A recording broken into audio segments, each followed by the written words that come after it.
Well, hi everyone. My name's Steve Mazzeau, and we're here today to read a book by Mac Barnett.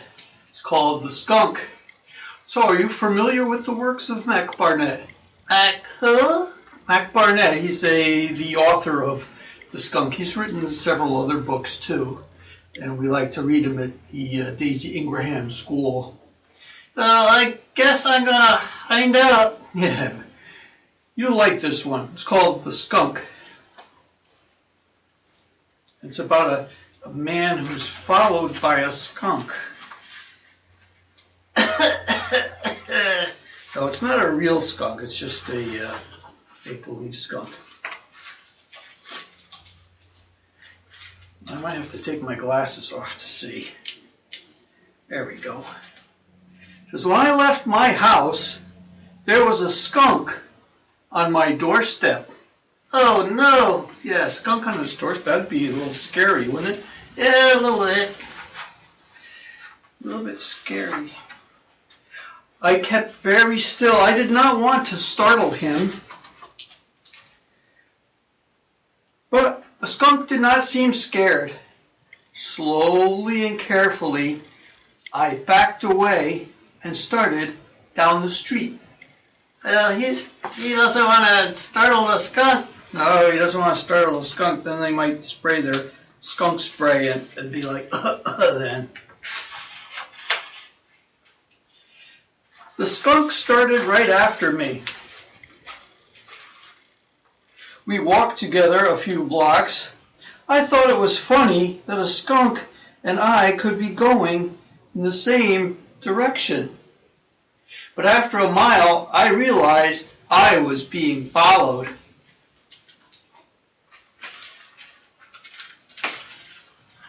You ever been followed by a skunk? No, I don't think so.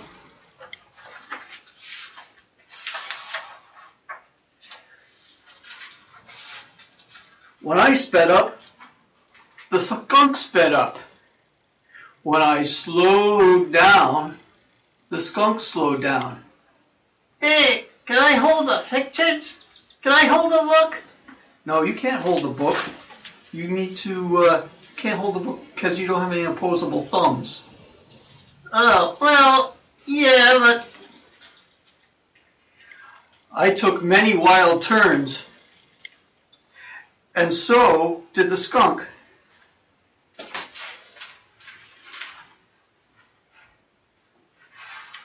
Hey, give me that book back. I want to read the book. No, you give me the book back.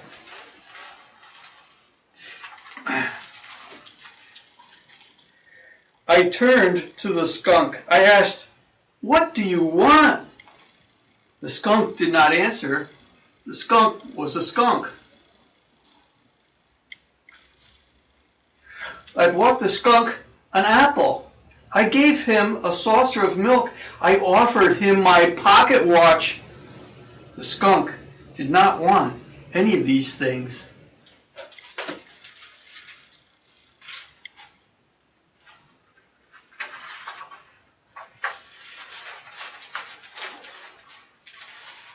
This was ridiculous. I was wasting my time. Hey, give me that book. No, I told you I'm going to hold the book. Hey, what are you doing with that laundry basket? Nothing.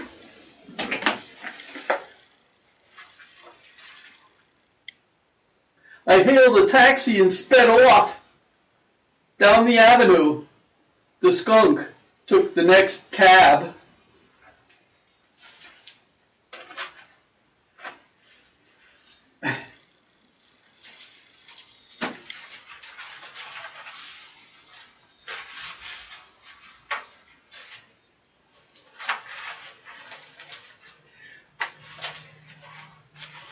Outside the opera house, I hid behind a shrub.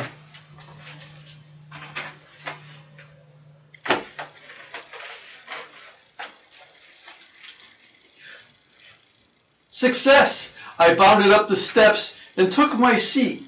I was relieved to find myself between a lady and a gray-haired old officer. But then, of course, skunks can't buy tickets to the opera. Have you ever been to the opera?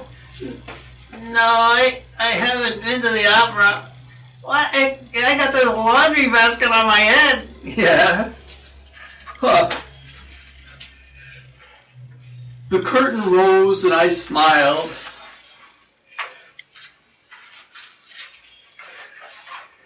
In the middle of the first solo, the skunk came trotting down the aisle.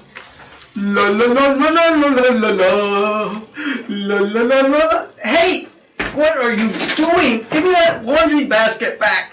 No, I said I'm holding the book. You're just sitting here being a good listener.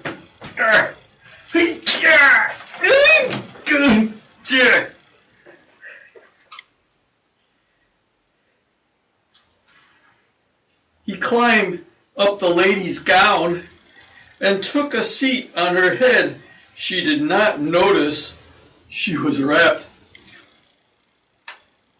"Excuse me, madam," I said, "but there seems to be a skunk on your head."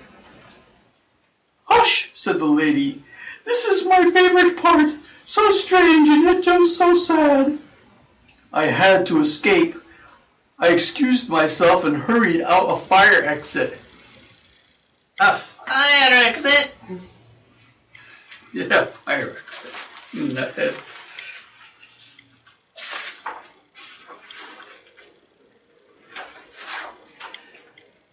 The skunk pursued me across the city. He followed me through the sculpture garden and the cemetery. I could not get away. I ran to the carnival and bought a ticket to the Ferris wheel. The skunk boarded the next gondola after mine. We rode around in great circles. He was not getting any closer, but he was not getting any further away. But then I was on the Ferris wheel. I had to get away from this skunk and... would you give me that laundry basket? Here, take the laundry basket.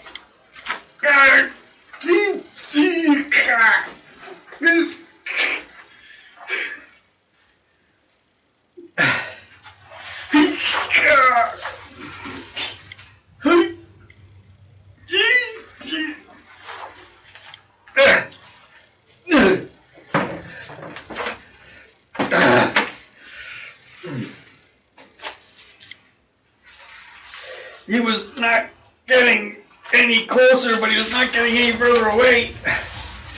I'll admit I began to panic. I ran past the wharf and turned down an alley. It was a dead end. The skunk walked toward me. "Go away, skunk," I shouted. But the skunk came closer and closer. I lifted up a manhole cover. I climbed down into the sewer. Ew! I hurried underground, underneath the city streets. Many times I paused to catch my breath, but never for long. I had to go on.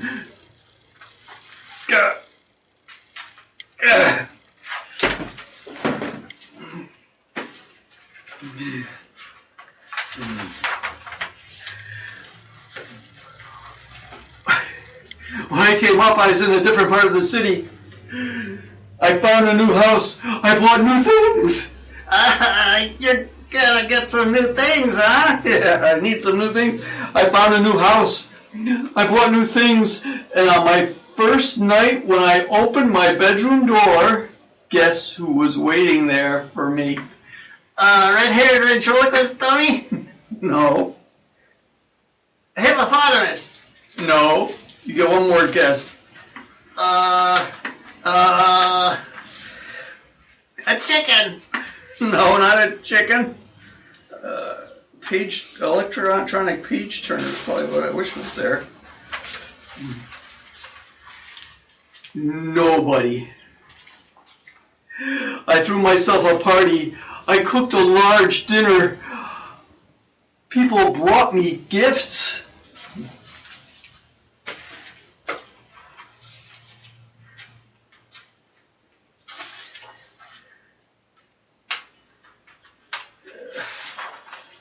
after dessert, during the dancing,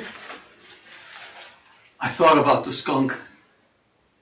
What was he doing? Was he looking for me? Was he back in his burrow? Was he following someone else?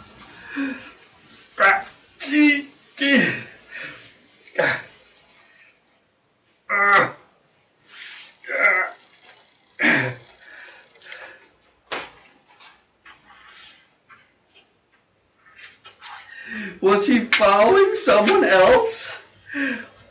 I left the party to find my skunk.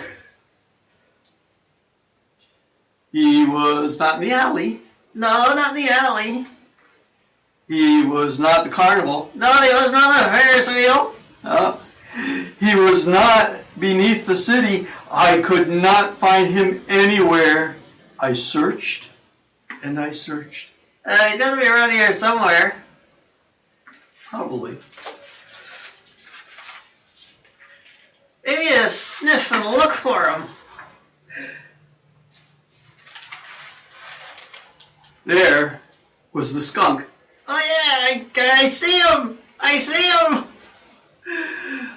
I trailed him down the sidewalk, careful to remain hidden.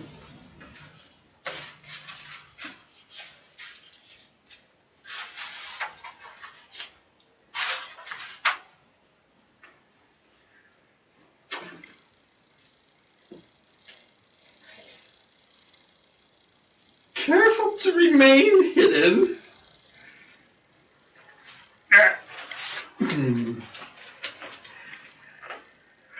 I think I will keep an eye on him and make sure he does not follow me again. Well, that's the story of the skunk. Did you enjoy it? That was the strangest story I've ever heard. Well, I hope you enjoyed the story of the skunk. We'll be back again some other time to read another story. Thank you and bye-bye. Bye-bye.